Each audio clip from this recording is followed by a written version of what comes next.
Ghana de shima Ghana tea for Muso 4weeks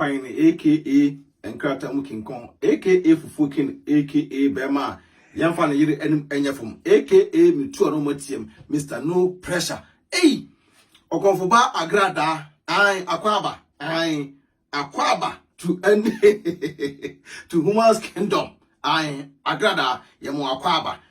na court 4 bail condition uti miti ni yie die ana say ehumo brubi na de ma ehusha endi kwa so Agradaa wakotwe no kokuam asan ba say Agradaa say nyame ene ma na ekokoda mu say onkonkonkonko dem no fa esu nyansa na Agradaa at the first no na sabio na wuni sa nyansa na ye ka kyew na ana sa futu na de ma na sabio na wuntie ntina da bia wani so hatu nkwanboa o se nnoko dem bae no once Agradaa no munsem na wo kan ase ensesanye bi ya ba Agradaa brabum because na Agradaa ya de kra na sika famu no enam sika so kokodam no esa Agradaa so be still no be donation Agradaa betimi aye ende yesabi ade kyade obia betimi atade sraha betimi ade ayi but se uti Adwenepahene Agradaa ensohwe ento so ti Adwenepahene na utie nya sosama ye ka kyerewa da bia no hwe ohun ye wo wiase a de wotie sabi obia donation obia kyade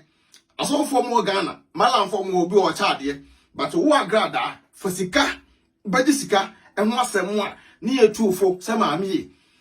ti a oti Ghana no fasika badi sika no sad na emwa ye kan wantie ena wunya wo nkwasiafo agimifo bi mu eta wachi sa maame eye pa kache Ghana for some first come this can bo mfa so Agradaa on we be do ko wie e say won say nyankopon aya adom wo say no nyame do ko pie ho ne say Agradaa Chokor house won akoye no ade tell be expose police ni no police ni na ba be kana say kana say police ni ko na ma kwan o say de be kan Agradaa say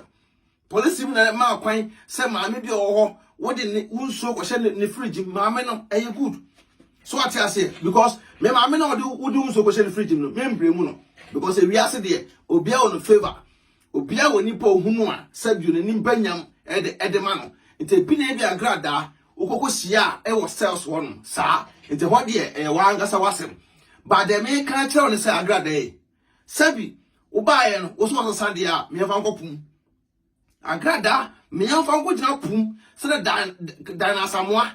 dina samoa yedako wura pumuni ayebu no sobusua yehwe da na asemo video no mra na Agradaa efansua hawa obesesa ewo hwiase yehwe video no mra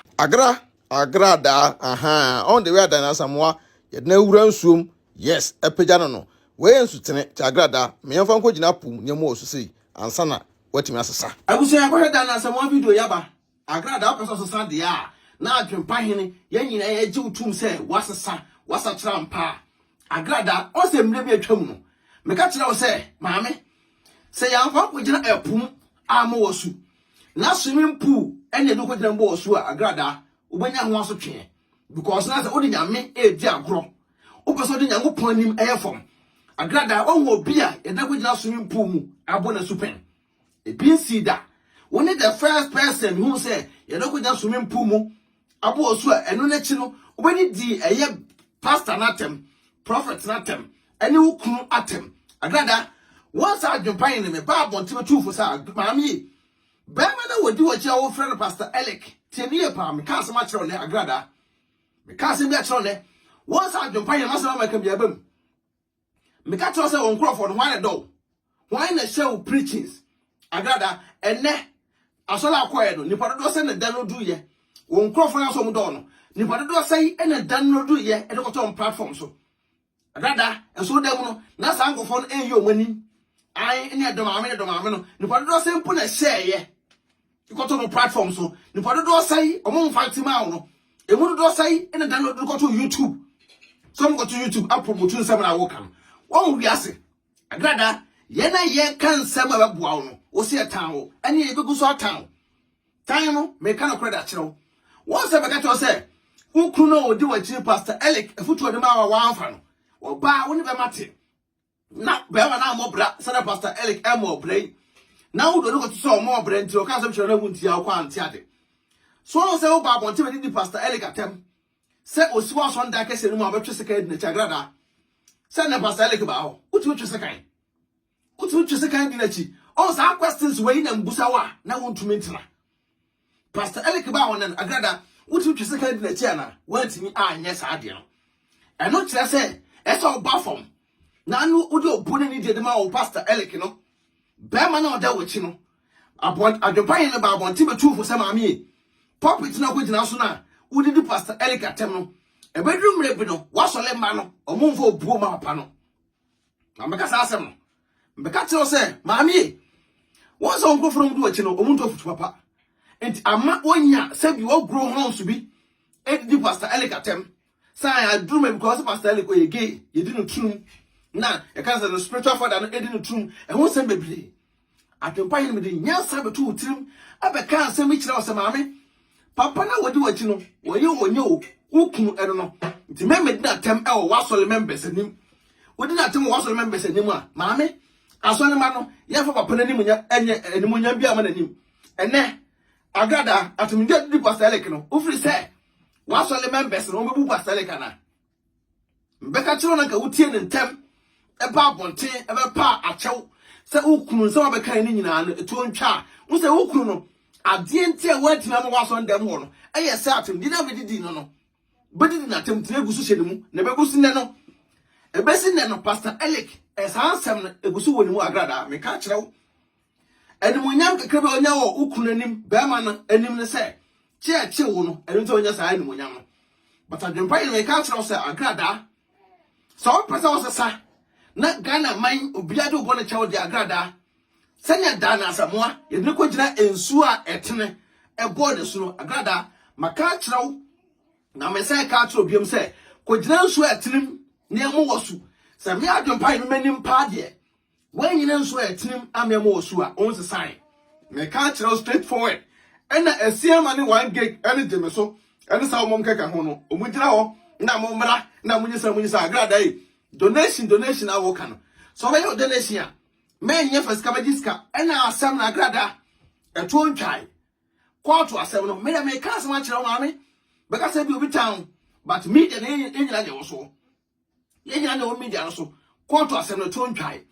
enti jai ena me koda ha na on se o kasa na eya aburo so Agradaa so betie masem a na kwatu asem no to ntwai na jai ensem ka no because they say pa there me sure say o maye aboa no kwase abiem say pa there won say mo ka na kire say o maye aboa no kwase abiem to bi di watema o de ne be ma lawyer yes fa nipa no ma lawyer but make sure say say nipa kro na o de ne ma sa lawyer kro no usu ndi nipa na tem da Agradaa tie say nipa na o de ne ma sa lawyer kro no make sure say usu ndi di nipa na tem da say woni nipa na tem da de ya ene fa no kuma lawyer no but say wodi di nipa na tem pen na se nipa so ba be keka nsem bi kirew na ene wadwena amfa na de ko lawyer ho at the end of the day no na obo ka hunu because wo kro pro na obu nipa fa so no ye do tum se abelu wo na obu nipa fa so no ye do tum se abelu ti me kenya nsem bi da kirew ne se Agradaa me afa nkopo because they say efi e wo ho wo agufi wa kwa kodem aba me afa nkola bad beach ana kokoro bi ti Agradaa ni ngalo ni mpo wosu e wo nsu a etene maami so am ya fa nkoro nsu a etene ni am wosu a won se sa o me adwopa hin manim me ka kirew wutie be boa wo wan tie so a e wa ngasa wo choice ena Pastor Alec won say ne the Pastor Alec aba wa so ndem wo because of say ensem bia me kan ye no ene be bia no makokoduru ye no ene ne Pastor Alec no aba wa so ndem no but Agradaa tie Pastor Alec ba na wa ba no menya wo say una ya founder una ya den una ya den sai ni monyam na wo babasia o pe over Pastor Alec so no emwa wo yo ba gina opposition Agradaa so person wa sole no maye mfa maye kako meton toast ene momone ene yi wo hode a na wo person wa sole no begu a ja sole no Pastor Alec Agradaa me ka asem a kiro ne ja asem no ja sole no na twa sa asem no so na fa sole no Pastor Alec na Pastor Alec en control asole no na won church Bible mu no won church no won sa Agradaa wakasa ne no won sa church quotations na ma won so onya bi da wonya bi da se na da bia na ka quotation na watim okay na watim won sa na ekitawo nte gusa wasama wasama me nkɔhwɛ twɛn me ba no akɔ ya te pomo ya make kan wei ya de bluetooth asawasun Agradaa nipa anya akra ya de bluetooth asawasun nte ya no bi gina kire no akan we atro kasei na eyiba chi we mpo Agradaa so person Nyankopɔn edo ye adwuma o man Ghana mu a sɛ no kwose nyame na afro Agradaa me nkɔmfa nkɔpum Nyankopɔn wosu so am yamfa nkɔpum nkɔbɔ wosu a Agradaa won san ne san kyena me futu anu bere wo no na bu nipa ewo wiase because sa nipa na Agradaa wukuti a omo na omo kama asem sa afofo na e promote me ka no kra kyerɛw omo na wo so mo pro asem Agradaa omo na e promote because the more na omo bo odin no na wiase ehu the more no mo bo odin na nipa ehu ti say ye wa adwene say sa nkrofo no ena empower wo no kra bi omo ka kyerɛw de Agradaa ena me si hu once na o preacher be preaching no man Agradaa nipa ba social media na be bo mu din ni na bloggers no nipa do say ena download go to YouTube say promote asem na wo kan one time out dem there seconds be on tie video YouTube Facebook TikTok Agradaa ka wo say be kan nei ese ko mo trend one sem pa but one say adwene kita omo na me ka che omre bi say adwen bone na kita omo ntino once omo promote asem no yes selfishness you know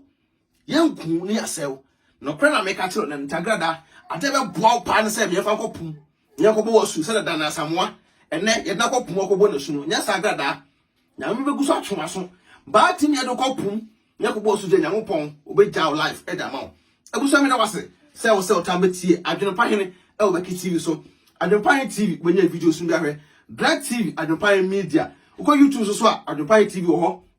beki TV so ho TikTok Adwenepahene TV beki TV nya me share won to nkwanem say da de video bia na wo so nsa beka me kan fo eye tap send at the amount person send this card call my Ghana and tap na make am for the amount first time na use so when your promo code Adwenepahene no bogum make am for a divine organic skincare product at the amount divine so boy you skin color be na ha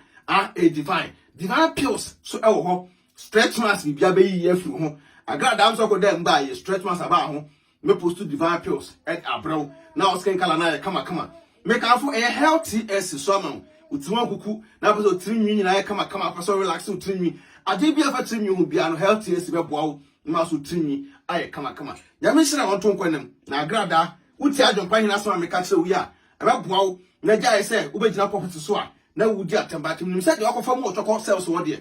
wo de so nyansa ewo ewiase a otie maame be wado ya gusu ya wado ye obia no ni asem ko wiase no ye papa e de wanim wo ye bono so e de wanim no be ye bia no bebu ho atan na papa na be na don so bone de a nyam be hyira wo timika asem da kyerɛw sɛ kopum ne mo osu e bo osu wi a me ara ba oba so ba ya mo osu opum de a Agradaa see you through.